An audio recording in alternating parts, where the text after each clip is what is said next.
Hello guys, তো কিছুদিন আগে আমি একটা বিয়ে বাড়িতে গেছিলাম, সেটা তোমরা মিনি ব্লগ দেখেই নিয়েছো। আর সেখানে কি খাওয়া দাওয়া করলাম সেই ভিডিও নিয়ে আজকে চলে এসেছি।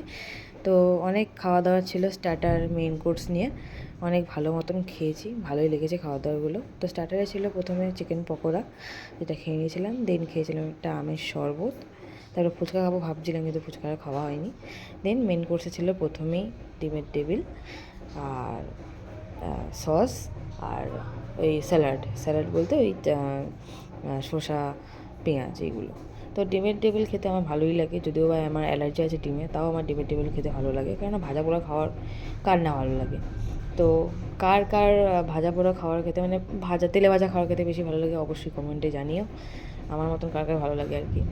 দেন ছিল হচ্ছে ভাত, ডাল আর চিপস, সেটা আমি ভাতের সঙ্গে ডালের সঙ্গে চিপস সঙ্গে সব একসাথে মিলিয়ে খাচ্ছিলাম। দেন ছিল মাছ, ফ্রাইড রাইস, চিকেন, অ্যান্ড লাস্টে ছিল হচ্ছে চাটনি, পাঁপড়, রসগোল্লা, সন্দেশ। তো রসগোল্লাটা আমি খাইনি, রসগোল্লাটা আমি স্কিপ করেছি।